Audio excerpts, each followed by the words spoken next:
Collaboration opens up exponential growth opportunities, especially now more than ever in the age of AI.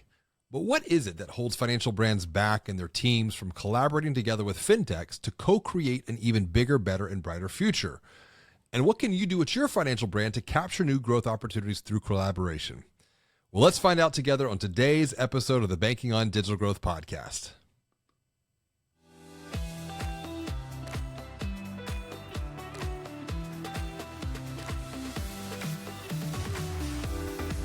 Greetings and hello, I'm James Robert Lay, and I'd like to welcome you to another episode of the Banking on Digital Growth podcast. Today's episode is part of the Exponential Insight series, and I'm excited to welcome Kyle Ray to the show. Kyle is the co-founder and CEO at Advintro Banking, where they help fintech and financial brands scale by leveraging deep network and expertise. And today, Kyle and I are going to explore the biggest growth opportunities for fintechs and financial brands rooted at the heart of collaboration. Welcome to the show, Kyle. It is so good to share time with you today, buddy. Yeah, no, I appreciate being on. Looking forward to a good conversation with you. Absolutely. And before we get into talking about collaborations for fintechs and financial brands, because I know you spend a lot of time thinking about that, what is good in your world right now, personally, professionally? Yeah, man. I gotta say my daughter, she's 15, sophomore in high school, playing volleyball at a really, really high level. Only sophomore playing varsity, starting as a DS right now. So I rock my best guy my daughter knows t-shirt to her games. We got a big game tonight. We went out. We got 4 games left. We went out. We can win conference back to back. So pretty excited to see that go on in her life. And the recruiting process has already started. It's insane, man. I'll tell you, it's completely different from the 90s when I was going through getting ready to go off to college and play football. That's right. And, when I think about your daughter and my wife and I, we have 4 kids, all runners, track, cross country. It's so good to see their continued growth. And I think that's, a good way to think about today's conversation. There's a lot of variables at play right now. The environment is different, back to your point about when you were getting recruited in the 90s to how recruitment is working today. I think about financial brands. I think about fintechs. You're at the intersection of that. And it is a different time period. It's different than what it was to start this decade in 2020, economically. And when you think about the growth potential for collaborations between fintechs and financial brands, why are collaborations important? Why are they a key element for future growth for both sides of the coin?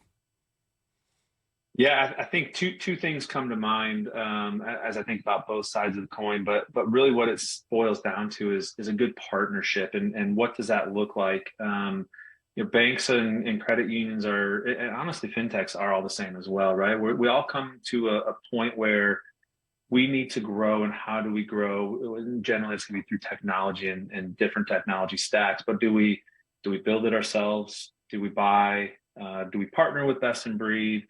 And when I say buy, do we go and acquire somebody and make it ours, right? Do we go and just partner with them, or do we do nothing? Oftentimes you see do nothing as your biggest competitor in the market, and especially as you get, down market, in the sub 10 billion space. But what really can set fintechs apart is their ability to actually truly partner with the financial institution. And what do I mean by that is, it's not just the hey, here's my software, sign this 3-5-year contract, and I'll call you before renewal, and you're going to have an increase in pricing, and best of luck, right? It's right. A partner who's in the trenches with you, who understands your problems and your pain points, who's offering a solution to that specific pain point, and maybe others, long tail down the road that you can grow into, but not the ones that are just, hey, we got our money and we walked away, right? Because that doesn't help anybody. It doesn't help the financial institutions tackle what they need to tackle. But also, it doesn't help the fintech actually grow their own product set. You get some money in, but then you're not innovating. You don't listen to your customers, and pretty soon you're not going to have any more, right? So something I prided myself in my days at Encino was really making sure that I was there with my customers. I would go on tours, and every week I'd visit a couple of different customers in between prospects, listen to them, see how their projects are going, understand their problems, and battle with them, right? And I'd go back internally, and I would take that feedback back internally and say, hey, here's what the market's saying. Here's what the customers need. Here's where we need to look at going. and then inviting them into our product roadmap sessions and strategy sessions. And we did it a little bit uniquely where community regional and enterprise, they all, there was kind of community regional and then enterprise. But they all need the same stuff, right? It's just at scale. And so, when I'm talking with fintechs and talking with banks and credit unions, that's really what I'm helping them to uncover and understand is what does a real partnership look like and how can you make the best use of it? And it goes to what I just said. I appreciate that idea of getting down in the trenches, working alongside them, being their guide with them on their journey of growth. I'm curious to get your take on this around mindset on the perspective of the financial brand, the bank or the credit union, mindset on the perspective of the fintech. How does mindset play into all of this? Because when you think about a good, strong collaboration, it is a meeting of the minds to where we're all bringing different perspectives to the table. We're all bringing different experiences. How does mindset play into establishing and even expanding a strong collaboration that co-creates value together? Yeah, I mean, my mindset is everything, and I would turn calls away after turn the prospects away after the first conversation if they weren't in the right mindset, because technology's challenging. It's not easy, right? And it's not meant to be easy, which is why there's experts in the fintech space and there's the engineers and the dev and all those brilliant minds they're doing the hard lifting. But we need people on the other side to want to grow and want to help and want to share their use cases and their pain points, because they're very similar, but they're also different throughout every single institution. And so the partnership mindset isn't for everybody. Some people just, I talk to almost every single bank and credit union over 6.5, 7 years now. Some of them just like to be status quo, and that's okay, right? There's room for that. That's just not the customer that like most fintechs are looking for. Fintechs really, really need to understand, and they want that feedback loop. They want that openness back to them so that they can innovate and grow their book of business and grow their revenues, while actually truly trying to change and transform the industry. So that's one key area. The other key area that I looked at was when I was first talking with, first call with prospects, it was, what is your 3-year vision for this institution? You're hovering $700 million, call it, right?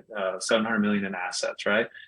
What is your goal? Where do you want to be at in 3-5 years? And if they were like, oh, we're happy to just say around 700 million, then I probably wasn't going to be much value to them, because the products and the innovations that we were bringing were going to help them accelerate growth into the 2.35, 6 billion, $10 billion range, right? Right. But it's a two-way street, and there's a lot that goes into user adoption of the platform and executive buy-in from the top down to actually implement the change that's coming. Change is hard. People don't like change, right? Especially salespeople. We hate it. But it's important to understand that we're in this again together, and I'm going to help you overcome those obstacles. But I also need your help as well, and I need you to be communicating freely with me with the challenges that you're facing and the feedback you're getting, so that I can then take it back to my team and continue that loop. I think a lot about the challenges of change and why human transformation is essential to coincide alongside digital transformation, because the technology, that's not the failure point. The tech is, for many times, it's great and it can create exponential value, back to your point, but the people that have to deploy that and the change that they have to navigate through within their own mind is often some of the biggest hurdles that have to overcome. But you're tapping into something that I think is important, and I'm a big believer in. I often say that all transformation that leads to future growth starts by telling the truth about where you've been, where you're at, and where you're looking to grow next. Dive deeper. How do you uncover that? How do you go beyond just the surface level, but really get into the goals of not just the organization, but also for the key stakeholder if you're having a conversation with, because I think they're interconnected? Yeah, I mean, you hit on something that I'm very passionate about, and that's the truth, right? And I've got one kind of core. I've got a couple rules, but one of my main core rules with my kids and with my employees is never lie, right? I'll always have your back, but just always tell the truth. And when you think about that in terms of being on the fintech side into banks and credit unions, you've got to manage that relationship for 3 or 5 years. Why would you ever want to start out with lying to them just to Mm, get a sale, right? And something that I really appreciated with the leadership team at Encino was that it wasn't a culture where if you didn't hit your numbers, you were walking out stage left. It was, let's figure out ways, let's coach, let's get you into the right rhythms and repetitions. Because what we didn't want to do is incent people to lie, cheat, and steal to win a deal, right? And so that's something that it comes out naturally when you take that premise of I'm here to be very transparent. I'm going to tell you what the software can do, what it can't do, and I'm only going to tell you maybe the next release, maybe the next two releases, but don't buy based on that, right? And so ultimately, what happens is when you start your conversations with that with your prospects, and hopefully you're getting your champions right away, the wall goes down, right? Because they've been lied to so many times. The legacy core systems out there have overpromised and underdelivered so much that these walls are up, and as soon as you lower the wall, now they feel like they can be fully transparent with you as well. right. And then it comes the fine tuning piece now comes. Don't be the hungry person at the buffet, right? Don't have big eyes and a small stomach. Let's really hone in on what you need and what you can absorb and take on today, and then build a roadmap out of what you can take on in the next 12 to 18 to 24 months, and bite this off in chunks. And when you do that, it creates this partnership where you've got their best interest in mind. They've now told you what their next 24-month roadmap looks like, right? So from my side, I'm thinking, great, I've got constant repetition in here with this institution. I've got reason now to come back in and talk every week or 2 weeks or month or whatever your cadence becomes. And you're constantly growing that account now, right? And the institution, the financial institutions love it because now they've got a journey that they're on with their partner versus a set it and forget it solution that they're typically used to, right? And again, it goes back to their account execs come back every renewal with big increases, and they're like, I didn't get any value out of it. So you lower the wall. There's transparency back and forth, good, bad, and ugly, right? I made sure everybody knows this is not easy. Like if this was easy, everybody would do it. And instantly, there's trust built inside of the institution. And then when you get into your key stakeholders, the executive team, that person has already championed you internally now too. And so now it's more of not necessarily a friendship, but it feels more like it's a natural friendship partnership with your institutions from the top down. I take it even a step further. It's a collaboration, and it's a Yeah, collaboration rooted in co-creating value together through your right. own perspectives that are aligned. This is something, if we want to go back and apply some ancient wisdom here, Napoleon Hill wrote about the perspective of the mastermind, where when you bring one mind in with another mind and another mind, then you've got an exponential multiplier of value creation from these different perspectives. The telling the truth, and trust, it's built upon two things. It's built upon words and actions. Back to your point, it's like I understand why a lot of financial brands feel like they've been burned from their past experiences, but at the same time, I also encourage, don't let those past experiences limit your future growth potential, because there Right. are good people who are doing good things for a good reason. And I want to flip this around just a little bit. When you think about the pains of the past, what are potential challenges or roadblocks that can quickly derail a collaboration and just throw it off the tracks? Yeah, I think something right out of the gates is, you get into a project, you sold your deal, you told them it can do all these cool things, it can sing and dance and park your car in reverse, backwards, blindfolded, and the first project kickoff, and they're sitting with the project team, and they're like, "Oh, well, Kyle told me it can do this," and the project team's like, we've never even heard of that before. The product never been intended to act that way, right? And so boom, right there, all credibility can be lost. Mm. And then it's PTSD for the financial institution because like, oh, we've been here, done that again, right? Yeah. So that's why it's super important to be very upfront. It might cost you a deal, but guess what? Like I was okay with that because I'm going to sleep at night knowing that I didn't lie to you to make a deal and pad my numbers for the year. So that's something I think is super important for anybody looking to be in on the sales side is full transparency, good, bad, and ugly, right? Because you need to build that instant credibility and that instant trust. And it's the opposite of over promising and under delivering. You're under promising and over delivering now at this point. And you get into a project and everything they're going through now, the project team's like, yep, that's all good. Boom. Now there's trust. There's even more trust that's solidified now because the project team has come in and reinforced. It's expectation setting, but I say it's Yep. expectation setting and then resetting the expectation and then resetting the expectation so that because we know in any relationship, whether it's personal, professional, when an expectation goes unmet or unfulfilled, that's where the friction, frustration, conflict, chaos begins to seep in. I want to rise up to the macro level because once again, you do sit at the intersection of fintech and financial brands. You see a lot, you have a lot of conversations. Let's look at both sides of the coin. What are some of the trends that you are hearing, seeing about right now in the present moment from the perspective of financial brands? Where's the chatter? Where's the conversation today? A lot of them, a lot of the financial institutions I talk to today, it's kind of a few things, right? There's I don't know if you want to call it a looming recession, if we've been in a recession, but there's something happening, right? You just saw the student loan staycation, just I forget what they actually called it, but I call it a staycation.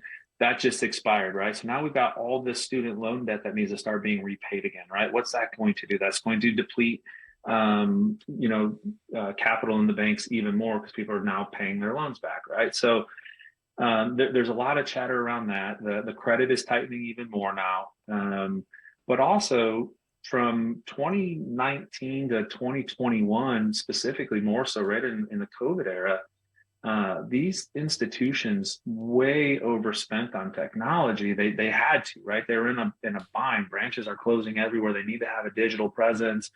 There's all these fly by night companies that spun up and started creating some interesting software to help. But now they're just sitting on this stuff. It's on the shelf. Some of it's not being used. It's 3-5 year contract stuff.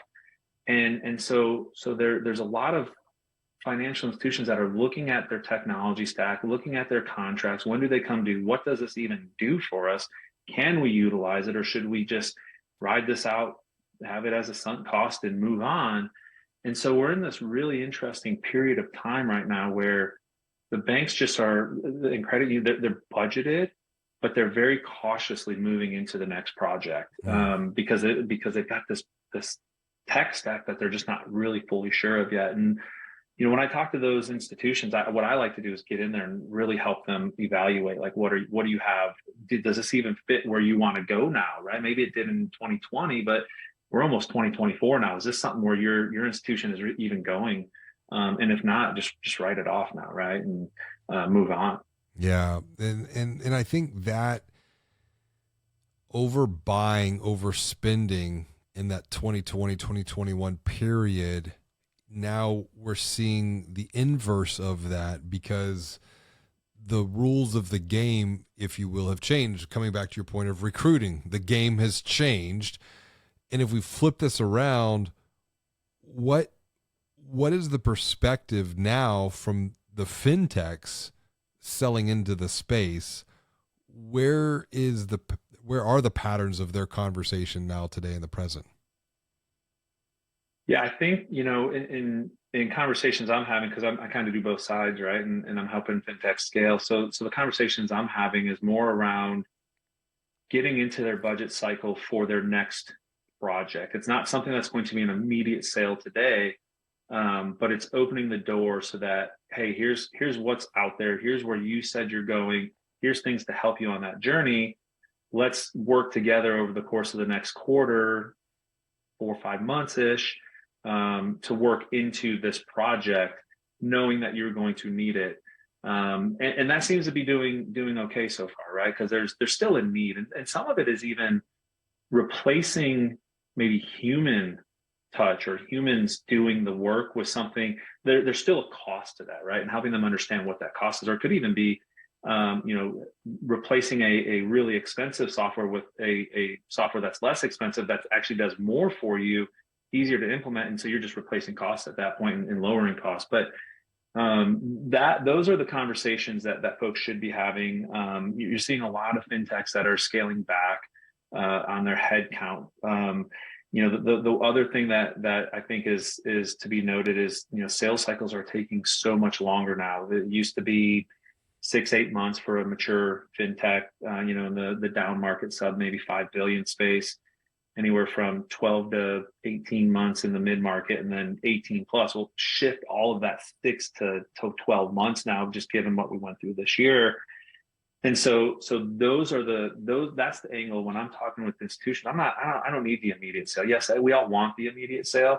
It's not the right thing to do. The right thing to do is make sure that we're on your roadmap. And what does that roadmap look like? Let's talk about it, collaborate about it together, right? Let's have this partnership, so that when 3-6 months from now, when that roadmap item comes up, I'm already positioned, you're already budgeted, and boom, now we have the sale. Yeah. And I think that it's a changing of expectations once again to the new reality, resetting the expectation. And we're seeing the same thing. And, I think that's where, if we rethink what the opportunities are, it might not be the immediate sell, but it's something that I wrote about in Banking on Digital Growth. It's about playing the role of the helpful and empathetic guide. So if you're a fintech selling into the space, there's still an opportunity to create value, to guide your key stakeholders that you're working with internally within a financial brand, by providing them not just the quote unquote product or the technology, but perhaps the expertise that they need to facilitate the conversations internally with other key stakeholders. What's your take on that? Yeah, I mean, you're spot on, right? I think that's super important. Resetting the expectation is a perfect way to say it, because before, expectations were such, but we've shifted it, given the economic cycle we're in. So the one thing I like to do is make my internal champion look like the hero, right? And you can't do that unless expectations are set. And then that it goes back to that, internal champion is going to make you look like, an amazing account exec wants to their leadership, and boom, your partnership is really solid at that point. So Yes. And when you think about where we're at, but also where we're going, say over the next 12, 24, 36 months, I know that can feel like an eternity, particularly 36 months based upon what we've experienced over the last 36 months. But when you look ahead towards the future, what are you feeling most hopeful and excited about through this lens of collaboration here? I see a lot of generational shift in the institutions, right? And you're starting to see the next generation kind of come into their positions of leadership, and I'm very bullish on that, because they are the generation that is open to the change and looking at the next kind of innovative thing to take them to that next level. And so I think, and then on top of that too, we're coming into an election year, which is always fun for financial institutions and fintechs, right? So, I'm very, very optimistic of what's to come. I think you're going to see this AI game really take shape. So, the companies that are already adapting to it, they're not taking their time to get there. You talk about crypto. I think is here to stay, whether people like it or not. And you're going to see a lot of, bad projects leave, but you're going to be left with some good stuff. And so those are the types of cool technologies coming, that when you look back to the early 90s and you think about, this internet was like this fad, right? And it's never going to last. And now look at where we're at, right? And I think that's what we're starting to see in bank. I've been in this since 2006, and we couldn't take pictures of checks to deposit back then. And now look at how we can move money around pretty easily. we're still behind though as an industry. And I think this next 36 months, even into like really the next decade, is going to be really transformative. Yeah. And the folks coming into these positions of power are the right generation, I feel like, to really accelerate that, and really benefit all sides. And I think this is where fintechs can really start to set themselves apart now, right? Is, do you have a solution that the industry needs? And are you a good partner that's going to collaborate to make this thing better? It's interesting that you bring up the 90s and the internet. That's something that I've been working with a lot of boards and executive teams within financial brands. And I asked the question, well, how old were you in 1994? And I want you to write that down on a sheet of paper, and I want you to hold it up. And everyone kind of gets a little squeamish. You know, no one wants to talk about their age and whatnot. But I'm like, no, this is important, because how old you were in 1994 is directly influencing your thinking today. Because, so for example, Right. I was 13 in 94. So right in middle school, right as the internet was about to take off, you know, I grew up with this thing, and have seen the evolution. Then sometimes in the room, you have someone who is maybe 20, 25. So they were college, starting their career in 94. So they didn't have that same type of contextual experience. And they obviously, they learned it along the way, but it was from a different perspective. Then you had someone who was maybe 30, 35, further along in their career in 94.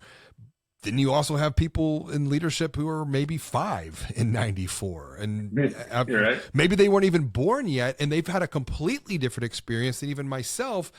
And I think, because this is important, because you mentioned AI.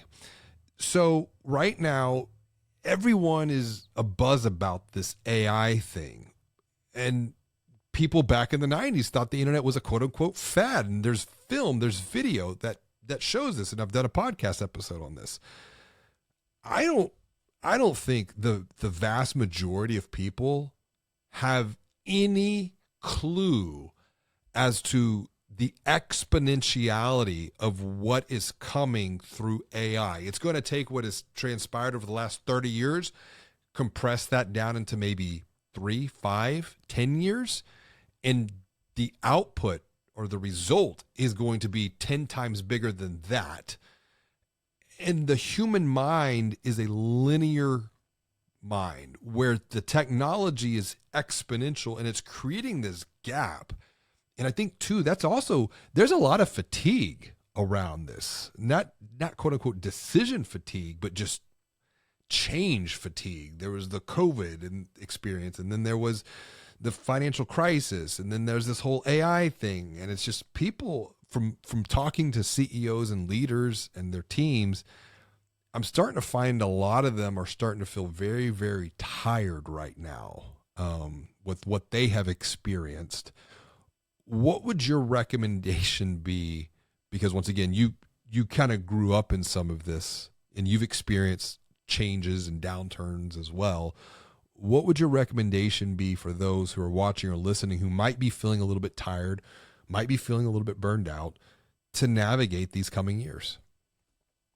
Yeah, I think, something that's super important. I just had this kind of conversation with the $350 million bank down in Kentucky last week, where they're a generational family owned institution, right? And they've got this technology board now, but it's all internal people. And I think, Mm, the it's great to have that, but I think you need to have fresh eyes on this, because there's a lot to know. And you're running an institution, you don't have the bandwidth, you're tired, right? You're exhausted from all this change.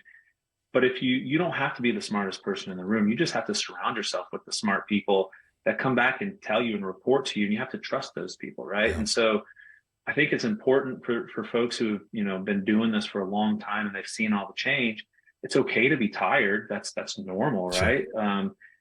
Arm yourself with the people. Find yourself a good maybe technology board, as a subset even of your board, that can do this heavy lifting for you, and then come give you the cliff notes, right? You don't need to be the expert in this now, right? You made it throughout your career. You're on top of the world, right? You're the CEO, whatever. That shouldn't be what your main concern is, right? Your main concern should be understanding how we're going to grow the bank, navigate through these tough times, the credit crunch, all that stuff. while I have people that I trust that are going to come back to me and tell me, the technologies in the industry that are there to help us achieve those goals, right? That's a fantastic point, because if you think about healthcare, you you can Google things now and self-diagnose, and Right. odds are you're going to be dying in a week with yourself or your misdiagnosis. But the same is true with technology within FinServe. You can go out and you can do a lot of Googling, but because of the exponential nature and the number of new logos coming on, it can feel extremely overwhelming. But that's where, when we come back to healthcare, working with a specialist who has deep level knowledge, deep level expertise around the cardiac system or the pulmonary system or the urinary system. Right.